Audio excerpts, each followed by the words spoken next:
સુરતમાં રૂડાની કચેરીએ વિરોધ પ્રદર્શન યથાવત છે। રોડ રસ્તા સહિતની સમસ્યાને લઈને લોકો વિરોધ કરી રહ્યા છે। સ્થાનિકો અને કોંગ્રેસ દ્વારા વિરોધ પ્રદર્શન કરવામાં આવ્યું। સ્થાનિકોએ અધિકારીઓનો ઘેરાવ કર્યો, રામધૂન બોલાવીને વિરોધ કર્યો। કોંગ્રેસે ગંગાજળ છાંટી કચેરી શુદ્ધ કરી। ચાર તરફ શહેરમાં ખાડા રહ્યા છે તેવો તેમના તરફથી આક્ષેપ કરવામાં આવ્યો। અધિકારીઓ પર ભ્રષ્ટાચારના આક્ષેપ કર્યા।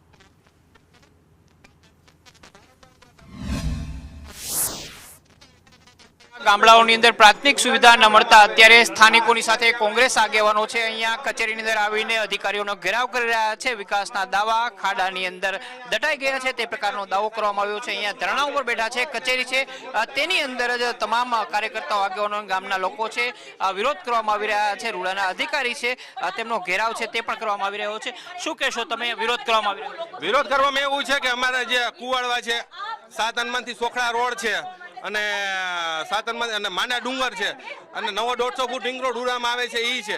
એમાં ઘણા બધા વર્ષોથી ખાડા છે। ખાડા હકીકતમાં આવડા લોકો રિપેર કરતા નથી। અમે અધિકારીને રજૂઆત કરી છે, અધિકારી એક શબ્દ પણ બોલવા તૈયાર નથી। હવે કોના ઈશારે આવી નામ કરાવે છે એ નથી ખબર। રૂડાના નાના નાના ગામડાની અંદર જે સ્કૂલે એના ફાધરને બધા લઈને જતા હોય બાઇકમાં બેસાડીને, એ છોકરા પાછળથી રોદાના હિસાબે પડી જાય છે। તો કરવું શું? અધિકારી 1% જવાબ દેતા નથી। શું કહેશો? જે પ્રકારે અહીંયા રૂડાના અધિકારીઓ છે તેમનો ઘેરાવ કરવામાં આવી રહ્યો છે। બેન શું કહેશો? આજે રાજકોટ શહેર રામધૂન છે તે બોલાવવામાં આવી રહ્યા છે। કચેરીની અંદર અધિકારીઓનો ઘેરાવ કરવામાં આવી રહ્યો છે। એટલું જ નહીં, અહીંયા ગંગાજળ છે એ પણ છાંટવામાં આવ્યું હતું। ભ્રષ્ટાચારનો આક્ષેપ છે તે લગાડવામાં આવ્યો છે। સ્થાનિક લોકોની સાથે અહીંયા કોંગ્રેસના કાર્યકર્તાઓ આગેવાનો પહોંચ્યા છે, જિલ્લા યુથ કોંગ્રેસના આગેવાનો પહોંચ્યા છે અને જે પ્રકારે અહીંયા તમામ લોકો છે એ અહીંયા વિરોધ કરી રહ્યા છે। સાથે સાથે અહીં ગંગાજળ છે તેનો છંટકાવ છે એ પણ કરવામાં તો એ સુવિધા પૂરી પાડવાની જે વેરો ઉઘરાવતી હોય એ બોડી તે એ સુવિધાઓ પૂરી પાડે। છતાં અમારા ધ્યાનમાં એવું આવે છે કે ભાઈ અહીંયા સ્ટ્રીટ લાઇટની જરૂરિયાત છે, તો અમે એ મેક્સિમમ પ્રયત્ન કરીએ છીએ કે અમે લગભગ બધા જ ગામની અંદર 20 થી 25 સ્ટ્રીટ લાઇટો આપી, ગયા વર્ષે જ બધાને આપેલી છે।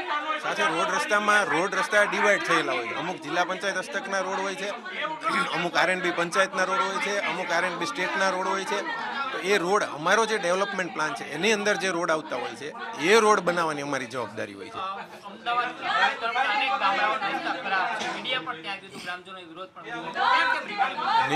એ રસ્તા અલગ અલગ ઓથોરિટીના રસ્તાઓ છે। હું એ જ કહું છું તમને, ઓથોરિટી અલગ અલગ ઓથોરિટીના રસ્તાઓ છે। જે રસ્તાઓ આરએનબી પંચાયતના હોય એ આરએનબી પંચાયતે કરવાના, કારણ કે એમણે વર્ષોથી બનાવેલા છે, એ તૂટેલા હોય। આરએનબી સ્ટેટના રસ્તા છે તો એમણે બનાવેલા